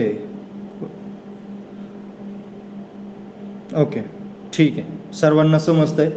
काही जण म्हणतायत थोडंसं फास्ट होतंय. ठीक आहे, स्लो घेतो आणखीन. लक्षात ठेवा, आपल्याला हा 7 मीटरचा रोड बनवायचा आहे. हे 7 मीटर डिस्टन्स आहे समजा, स्ट्रेट चालू आहे. त्या पहिल्यांदा तुम्हाला 3.5 मीटरचा जो रोड आहे तो बनवायचा आहे. Okay, first you have to construct 3.5 metre road. When you have to construct 3.5 meter road, then first of all you have to cut the road up to 4 meter, because in 3.5 meter middle portion of this camber should be good. When you cut only 3.5 meter 3.5 meter area, then this area will be down. Why? Because rolling is not properly done. That's why you have to cut the road first of all up to 4 meter. And another side you have to required area minimum 5 to 5.5 meter. Then you have to use diversion filling, means shoulder filling. म्हणजे तुम्ही काय करता, या एरियामध्ये मुरुम जो आहे तो जास्त भरता आणि इथला एरिया पण काय करता, रोडला मॅच करता आणि मग यावरून तुमची व्हेकल जे आहे ते इकडून जातात. म्हणजे तुम्ही हा रोड जो आहे तो बनवायला सुरुवात करता. मग टीबीएम वरून मार्किंग घेतलं. टीबीएम कुठं मार्क केलेला असतो? तुम्ही म्हणाल सर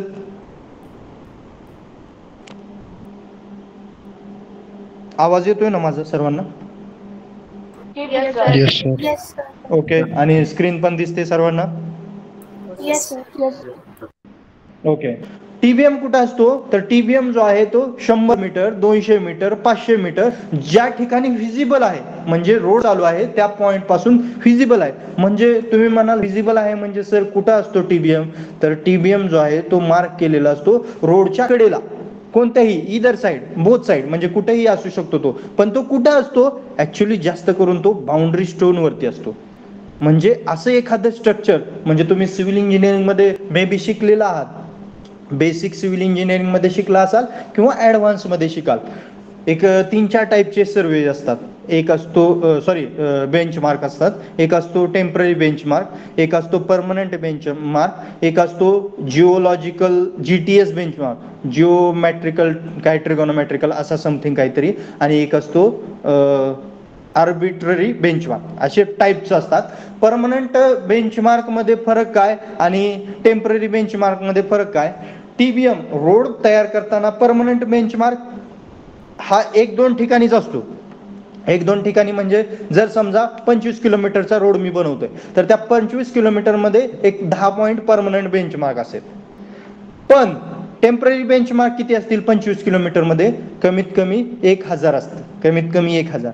मी म्हणतोय ना तुम्हाला, 100 मीटर, 200 मीटर, 500 मीटर मध्ये जो दिसतो एरिया ना, म्हणजे फिजिबल डिस्टन्स असतो ना, तिथं तो टेम्पररी बेंचमार्क मार्क केलेला असतो. कुठं केलेला असतो? तर रोडच्या कडेला एखाद्या कॉन्क्रीटचा ब्लॉक असेल, एखादं झाड असेल, एखादा बाउंड्री स्टोन असेल, एखादा काहीतरी तिथं पायरी असेल, एखादं काहीतरी असेल तिथं, त्या प्लेसवरती टेम्पररी बेंचमार्क जो आहे तो मार्क केलेला असतो. तो कसा मार्क केलेला असतो? तर टेम्पररी बेंचमार्क तिथं लिहिलेलं असतं TBM 5, TBM 10, TBM काहीतरी लिहिलेलं असतं आणि रेड कलर दिलेला असतो. आणि त्यामध्ये एक सर्कल किंवा एक तर रेक्टँगल मारलेला असतो आणि त्यामध्ये एक मध्ये डॉट पॉइंट दिलेला असतो. तो डॉट पॉइंट कशासाठी दिलेला असतो त्या सर्कल मध्ये किंवा त्या रेक्टँगल मध्ये? कोण सांगू शकेल मला?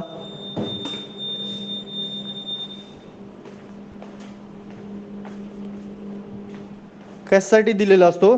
तर त्यावरती तुम्हाला त्या डॉटेड पॉइंट वरती किंवा त्या सर्कल वरती किंवा त्या रेक्टँगल वरती तुमचा स्टाफ जो आहे तो पकडायचा असतो. जर तुम्ही स्टाफ दुसरीकडे पकडला तर टीबीएम वरची रिडिंग आणि नंतर तुम्ही रोड बनवत असतानाची रिडिंग ती चुकली जाईल आणि त्यामुळे तुमचा रोड जो आहे तो 100% चुकण्याचे चान्सेस आहेत.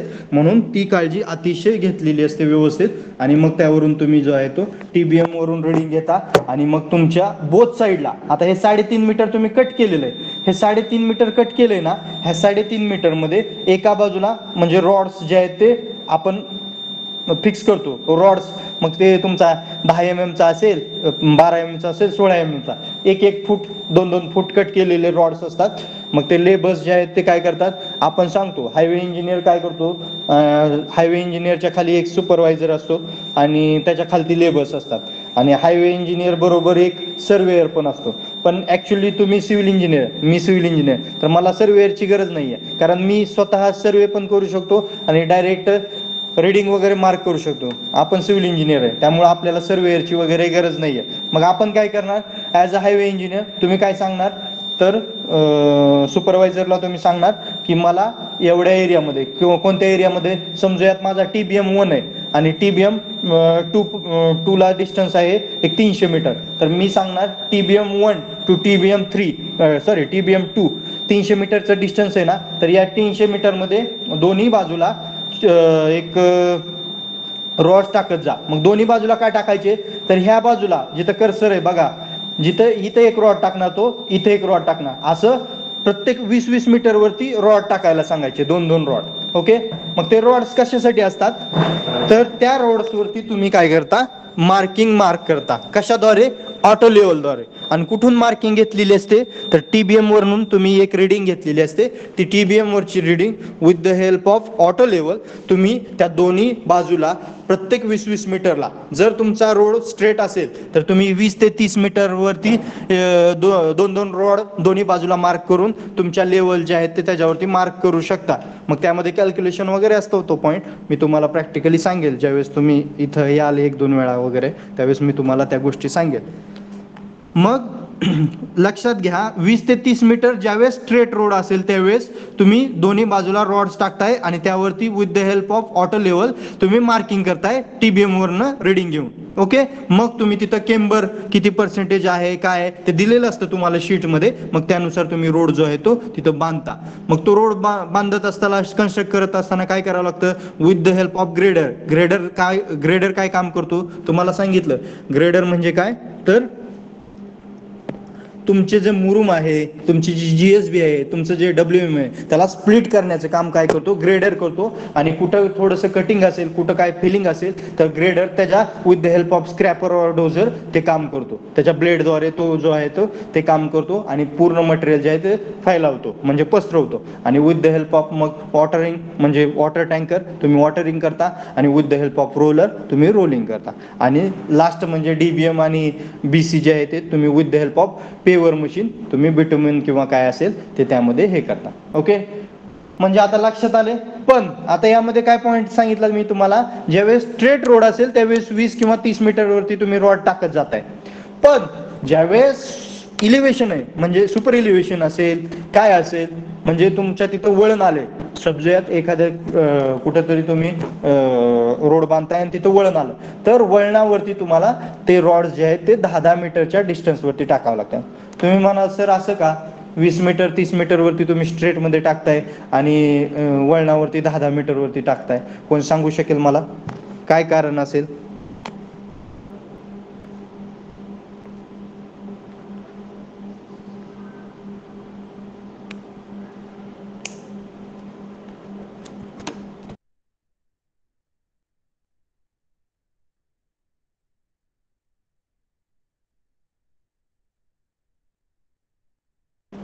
No idea. समजतंय मी सांगतोय ते.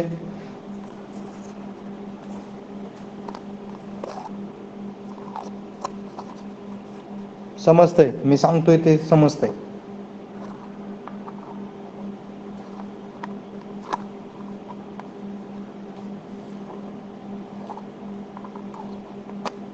बोला रे बोला.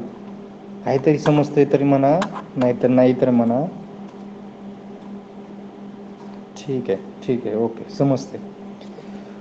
मला सांगा, जर कर्व असेल, सुपर इलिव्हेशन असेल, कर्व असेल, तर त्या ठिकाणी तुम्हाला त्याचं केम्बर पर्सेंटेज जे आहे ते काय होणार आहे, प्रत्येक पॉइंटला चेंज होणार आहे. म्हणजे स्ट्रेट रोड असताना नॉर्मल केम्बर असेल, मग 2% असेल, 2.5% असेल, 3% असेल, मग ते केम्बर जे आहे ते तुम्ही काय करणार आहे, direct with the help of auto level ती रेंज जी आहे ती ऑटो लेवल त्या रॉड्सवरती तुम्ही मारणार आहात आणि त्यानुसार रोड जो आहे तो कन्स्ट्रक्ट करणार. पण ज्यावेळेस तुमच्याकडे कर्व येतोय, ज्यावेळेस सुपरइल्युशन येतंय, त्यावेळेस प्रत्येक पॉइंटला 5-5 मीटर 10-10 मीटरला तुमचं काय होणार आहे, तर तिथला एरिया तिथल्या ग्राउंडचा एरिया काय होणार आहे, चेंज होणार आहे. म्हणून आपण तिथं काय करतो, प्रत्येक 10 मीटरवरती 2-2 रॉड टाकतो आणि त्यावरती तुमचं जे आहे ते केम्बर पर्सेंटेज किंवा काय ती रिडिंग जी आहे ती मार्क करतो आणि मग त्यानुसार तुम्ही तिथं रोड जो आहे तो कन्स्ट्रक्ट करता. एवढंच मला सांगायचं होतं. मग लक्षात आलं असेल. पहिल्यांदा मग हा एरिया जो आहे तो डायव्हर्जन फिलिंग वाढवला, इकडून व्हेकल ट्रॅफिक सोडली. मग मी काय केलं, हा एरिया इकडला रोड जो आहे तो माझा 300 मीटर 1 किलोमीटर तयार झाला.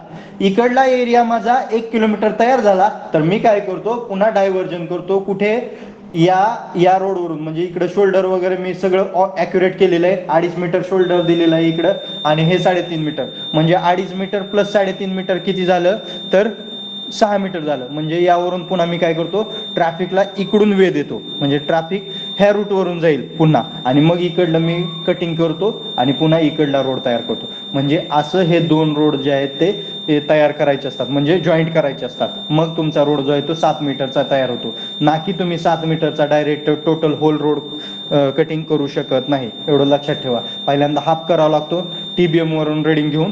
पण ज्यावेळेस तुम्ही हा रोड बनवता ना, म्हणजे हा अनादर साईड, त्यावेळेस तुम्हाला TBM ची गरज लागत नाही. का लागत नाही, कारण तुम्ही इथं जे आहेत त्या रिडिंग दिलेल्या असतात. आणखीन एक गोष्ट सांगतो तुम्हाला, तुम्ही कुठेही जा बघा, आता कुठंतरी रोडची कामं वगैरे चालू असतील, तुमच्या घराच्या गावाच्या आसपास असतील किंवा कुठेतरी असतील. आता तुम्ही मे बी जवळपासचे असाल, पंढरपूरमध्ये ॲडमिशन घेतलंय, म्हणजे आसपासचे कुठले तरी असाल. आता इथं नॅशनल हायवेचं काम चालू आहे, मोहोळ टू पंढरपूर चालू आहे. पुन्हा नंतर पुढे तिकडे काम चालू आहे पलीकडे. सर्व रोड्सची कामं जे आहेत ते आता सध्या अतिशय प्रगतीपथावरती आहेत. तर तुम्ही लक्षात घ्या, हा इकडल्या बाजूचा रोड बनवताना तुम्हाला TBM ची गरज आहे, पण हा रोड बनवताना गरज नाहीये. का गरज नाहीये, तर इकडल्याच रिडिंग ज्या असतात ना, त्या डायरेक्ट तुम्ही इकडं मार्क करू शकता, डायरेक्ट इकडं मार्क करू शकता. म्हणजे इकडलं 2.5% केंबर आहे, चेनेज नंबर समजूयात काय, 60-200, त्याच्यावरती जर 3% इथं असेल तर तुम्ही इथं 3%. तुम्ही म्हणा सर चेनेज म्हणजे काय, ह्या गोष्टी पण तुम्हाला लक्षात येते. चेनेज म्हणजे काय, तर प्रत्येक 10 मीटर, प्रत्येक 20 मीटर, प्रत्येक 50 मीटर वरती रोडवरती व्हाईट कलर मध्ये CH चेनेजचा लॉंग फॉर्म, शॉर्ट फॉर्म काय, CH, तर लिहिलेलं असतं 60-230, 60-240, 60-250. 60 काय आहे सर, तर 60 किलोमीटर आल्यानंतर 60 हा आकडा येतो. आणि 230 काय आहे सर, तर 230 म्हणजे मीटर आहे. 60 किलोमीटर 230 मीटर. पुन्हा नंतर 60 किलोमीटर 240, मग पुढे गेल्यानंतर कुठंतरी 6100 म्हणजे 61 किलोमीटर आलं. असं चेनेज मधल्या बाजूला जिथं सेंटर पॉईंट असतो ना आपल्या रोडचा, तिथं ते लिहिलेलं असतं. तुम्ही रोड बघाल त्यावेळेस तुमच्या लक्षात येईल. ह्या छोट्या गोष्टी असतात रोड्समध्ये. ओके, ह्या चेनेज वगैरे ह्या सगळ्या गोष्टी. मग केंबर लक्षात आलंय तुम्हाला, what is mean by camber. केंबरमध्ये बघा त्यांनी डॉटेड लाईन मध्ये स्लोप वगैरे दाखवलेला आहे बघा. 1/n स्ट्रेट दाखवले, मग तिथं पॅराबोला वरी तयार केलाय. म्हणजे हा कोणता झाला, पॅराबोलिक केंबर झाला. खालचा कोणता आहे, सेकंड स्ट्रेट, आणि थर्ड कोणता आहे, parabola plus straight. The rate of camber is usually designed by 1/n, 1 vertical to n horizontal. 1 vertical, n horizontal. म्हणजे एक सेंटीमीटर जर मी उभं तयार केलं, 1 सेंटीमीटर रोड जर मी उभा फिल केला, तर n सेंटीमीटर मला आडवा रोड जो आहे तो तयार केला पाहिजे. म्हणजे स्लोप जो आहे तो तेवढा मला काय करायचा आहे, मॅनेज करायचंय. स्लोप मॅनेज करायचा आहे. हा स्लोप आहे 1 vertical to n horizontal.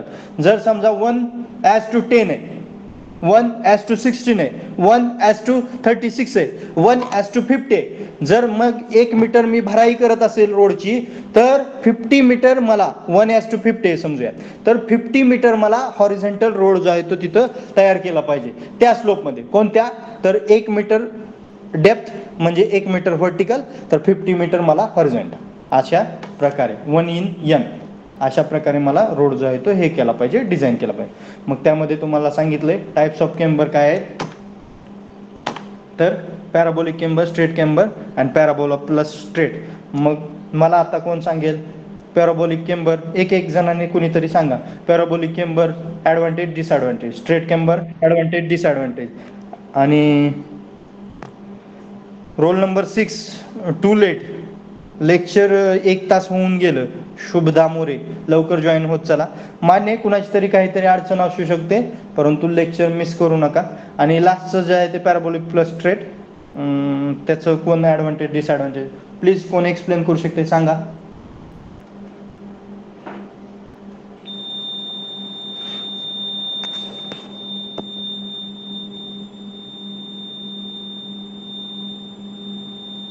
Parabolic केम्बरचं advantage fast गाडी ओव्हरटेक करता येते ओके. आणि डिसएडव्हान्टेज आउटसाइडला कोलॅप्स होऊ शकते. गुड. कोणी सांगितलं आता? रोल नंबर 63 का? Yes sir. Good good. Second कोण सांगेल? मुलातलं कोणतरी सांगा. Straight camber.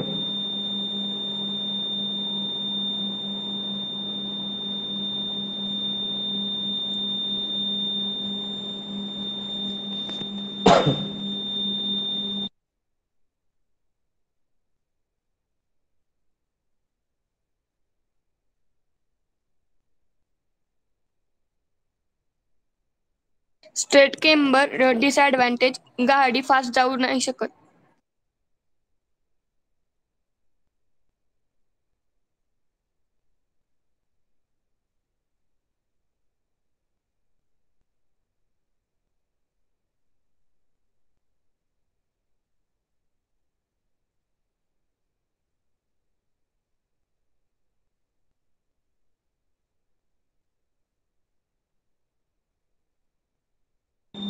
मुलं प्लीज बोला. बॉईज प्लीज कोणतरी थर्ड सांगा. ओव्हरटेक फास्ट करता येत नाही आणि गाडी कोलॅप्स होत नाही.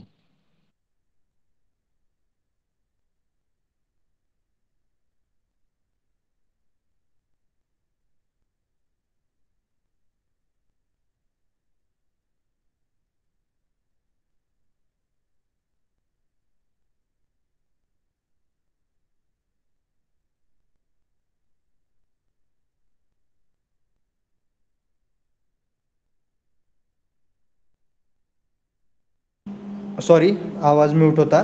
पॅराबोलिक केम्बर आपण पॅराबोलिक प्लस स्ट्रेट 70% यूज करतोय. बाकीच्या मग ठिकाणी तुम्ही पॅराबोला प्लस स्ट्रेट केम्बर किंवा पॅराबोलिक केम्बर फक्त किंवा स्ट्रेट केम्बर यूज करू शकता, ज्या त्या डिझाईननुसार असेल. आणि एवढं लक्षात ठेवा, आपल्या इंडियामध्ये ड्रायव्हिंग सीट जी आहे ती कोणत्या बाजूला आहे? आपण काय करतोय फोर व्हीलरमध्ये, आपण चालत जाताना रोडवरून कोणत्या बाजूने जातो? लेफ्ट बाजू. बरोबर आहे? बरोबर आहे ना? बरोबर आहे की चूक आहे? रोडवरून चालताना कोणत्या बाजून जाता? डाव्या बाजून जाता. बरोबर. मग आपल्या इंडियामध्ये प्रत्येक फोर व्हीलर जी आहे ती ही करताना तिचं ड्रायव्हिंग सीट कोणत्या बाजूला आहे? Right side. राईट साईडला. पण अनादर कंट्रीजमध्ये ड्रायव्हिंग सीट जी आहे ती उलट आहे. म्हणजे तिथं नियम वेगळा आहे, थोडं लक्षात ठेवा. आणि मला एक जणाने मे बी सेकंड लेक्चरला प्रश्न केला होता कुणीतरी, सर ऑल ओव्हर वर्ल्ड रोडची विड्थ सेम असते का? आता मला सांगा, जर प्रत्येक काय म्हणू शकतो, प्रत्येक कंट्रीची राज्यघटना वेगळी आहे, प्रत्येक कंट्रीचे रूल्स वेगळे आहेत, प्रत्येक कंट्रीची डिझाईन सिस्टीम ऑफ बाईक्स असेल और व्हेकल्स असेल, फोर व्हीलर्स असेल, ती वेगळी आहे. तर मग रूल्स कसे सेम असतील किंवा विड्थ्स कशा सेम असतील? प्रत्येक एरियाच्या ज्या त्या ह्याच्यानुसार विड्थ ज्या आहेत त्या कंट्रीजनं डेव्हलप केलेल्या आहेत त्यांच्या रूल्सनुसार. जर अमेरिकेत तुम्ही गेला फॉरेन कंट्रीजमध्ये, आता मी तर काय गेलेलो नाही अनादर कंट्रीमध्ये आणखीन, पण कोण तुम्ही गेला असेल, मे बी कोणी तुमच्यातला एखादा स्टुडंट वगैरे गेला असेल तर त्यानं पाहिलं असेल की अनादर कंट्रीजमध्ये किंवा हॉलिवूड मूव्हीज वगैरे तुम्ही पाहिल्या असतील तर त्या मूव्हीजमध्ये वगैरे तुम्हाला पाहायला मिळेल अनादर कंट्रीजमध्ये आपले फोर व्हीलरची सीट कुठं आहे ड्रायव्हरची बघा आणि तिकडली कुठं आहे बघा. मग त्यानुसार रूल्स जे आहेत ते चेंज असतात.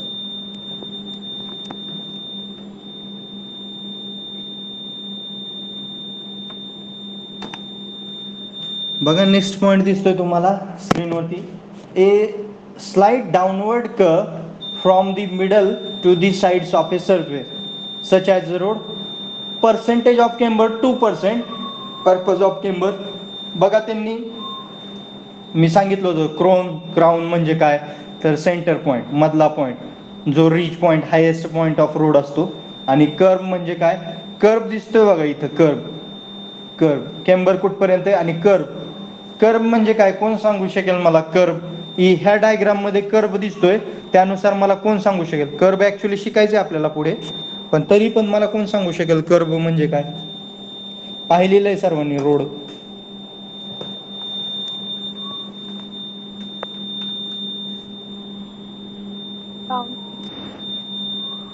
बोला साक्षी.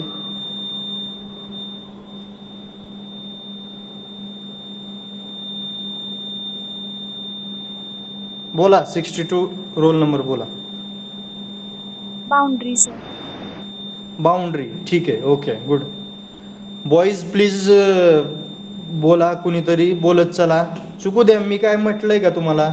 चुकलं तरी प्रॉब्लेम नाही आहे, परंतु चुकलं तरी प्रॉब्लेम नाही आहे, पण बोलत चला. बॉईज बोलले पाहिजेत जास्त, गर्ल्स जास्त बोलतायत. तुम्ही हे करा जरा थोडं,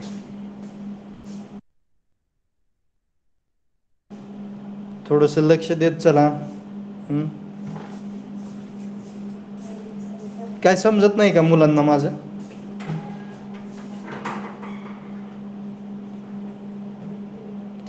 मी तर माझ्याकडे जेवढं आहे तेवढं 100% देतोय. जेवढं पण आहे तेवढं देतोय. का बोर होतं लेक्चर? जर लेक्चर आता सुरुवात झाली आहे, लेक्चर लगे बोर होतंय असं पण म्हणू नका. हा, तुम्हाला काही मोटिवेटेड गोष्टी पाहिजे असतील तर मी मोटिवेट पण करू शकतो. I am orator. मी एक व्याख्याता आहे. मला काय म्हणजे सगळ्या गोष्टी माहीत आहेत, कुठं कसं बोलायचं किंवा काय गोष्टी, सगळ्या गोष्टी मला माहिती आहेत. कोणाला मोटिवेट पाहिजे असेल तरी पण मी करू शकतो. कोणाला काय जोक्स पाहिजे असतील ते पण करू शकतो. पण मला काय वाटतं, आत्ताशिक लेक्चर स्टार्ट झालेत, हळूहळू तुम्हाला उलट हायवेमध्ये इंटरेस्ट येणार आहे. अतिशय खूप छान गोष्टी आहेत शिकण्यासारख्या, आणि दररोज एक नवीन गोष्ट तुम्हाला शिकायला मिळणार आहे. एक कवी कुसुमाग्रजांची कविता आहे बघा, कणा नावाची.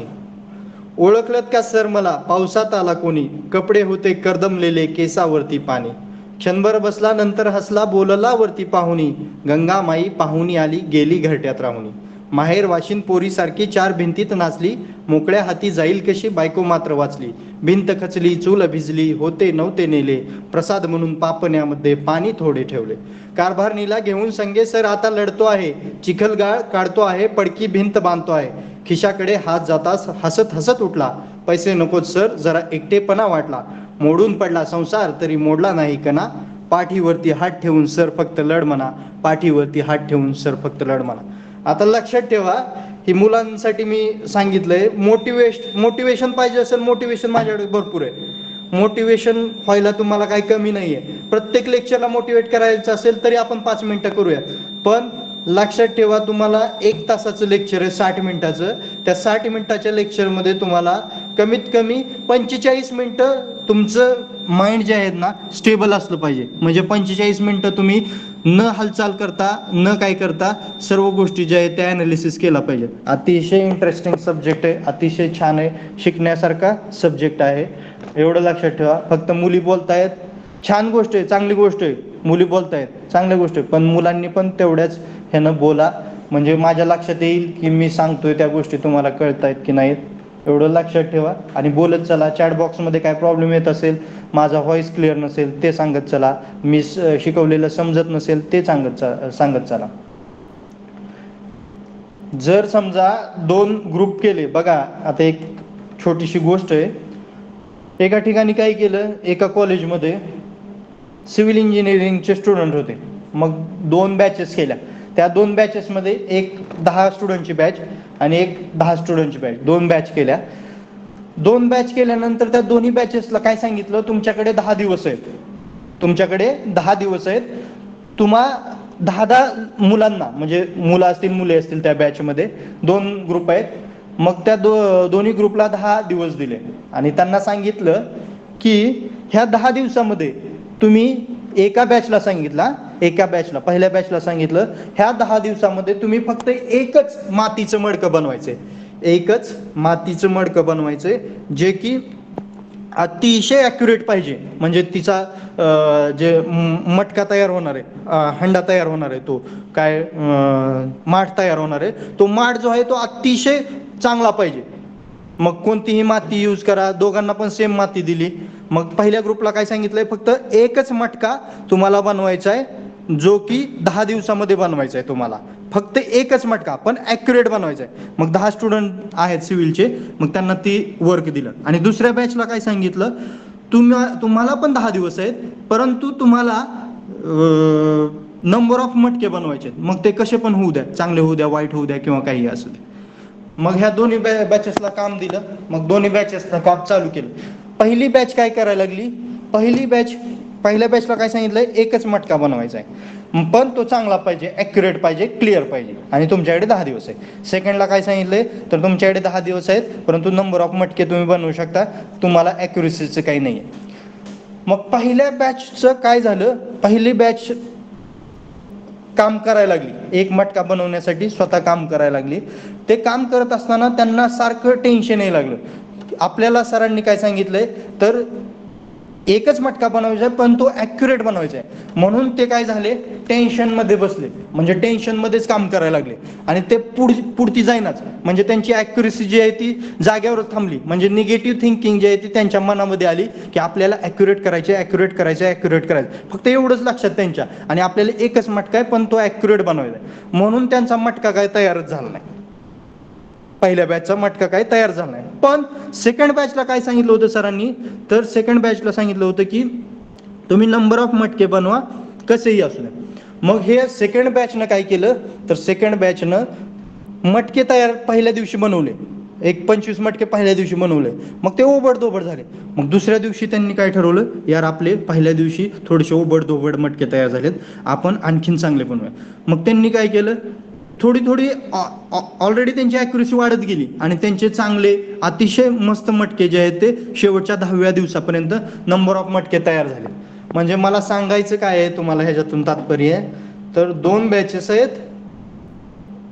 पहिल्या बॅचला फक्त टेन्शन आणि निगेटिव्हिटी राहिली की आपल्याला ॲक्युरेट मटका बनवायचा आहे, त्यांचा काय मटका तयार झाला नाही. आणि दुसऱ्या बॅचला सांगितलं होतं की तुम्ही नंबर ऑफ मटके बनवता, पण ती बॅच स्वतःला डेव्हलप करत गेली.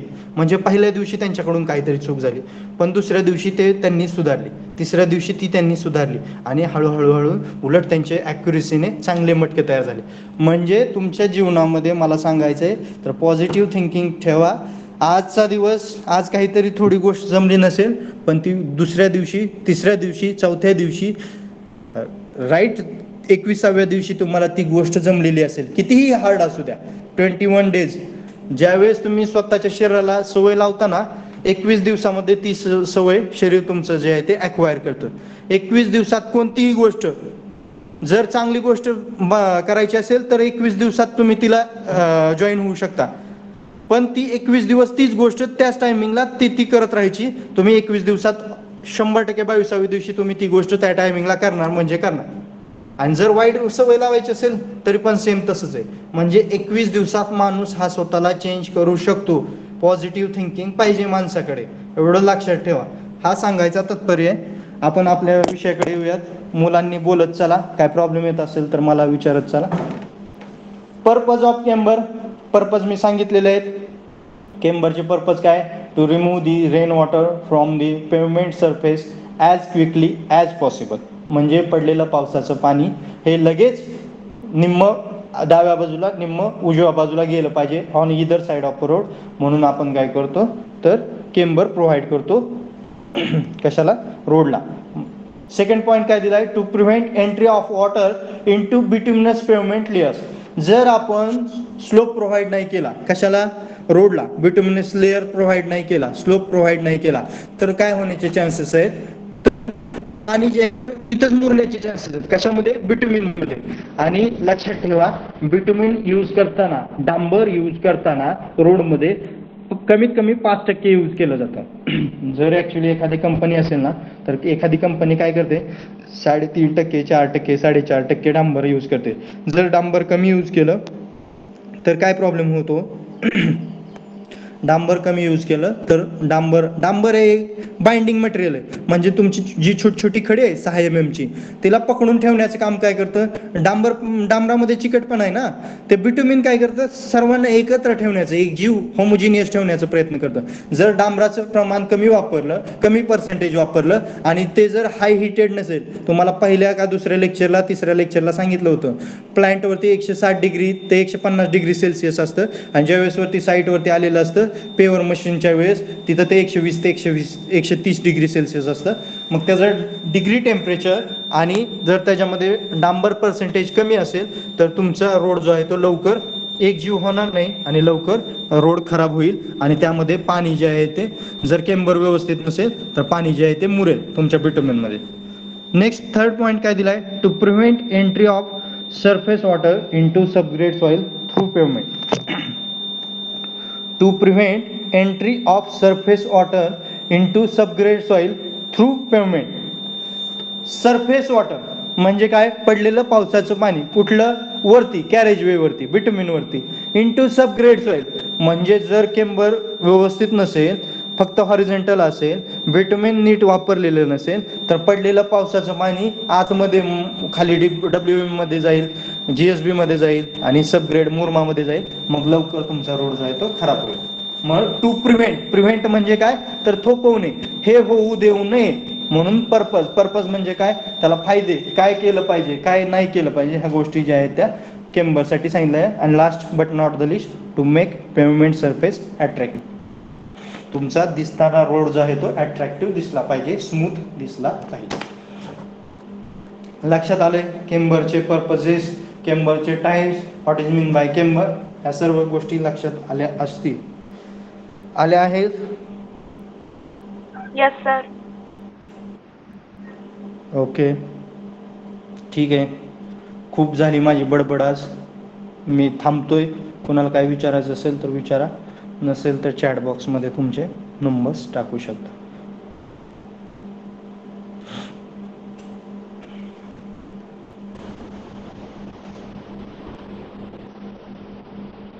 सर ते तुम्ही मला विचारलेलं क्रॅब म्हणजे काय ते सांगा ना. कोण, हां 28 रोल नंबर पवन का, हां बोला काय म्हणताय. मागास ते विचारलेलं ना क्रॅब म्हणजे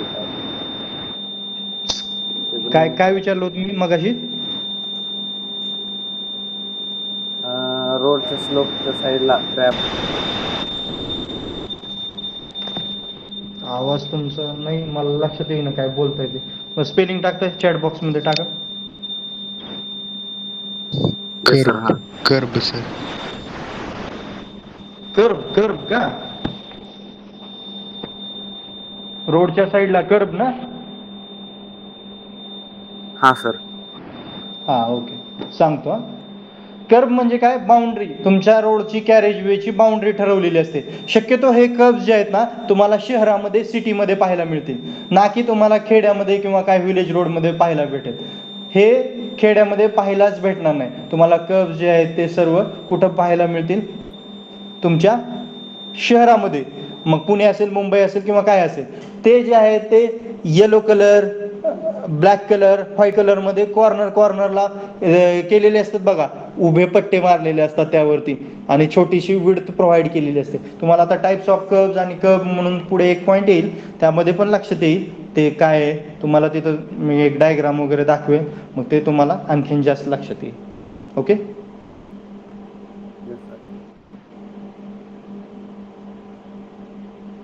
चला, अजून काय कोणाला बोलायचं.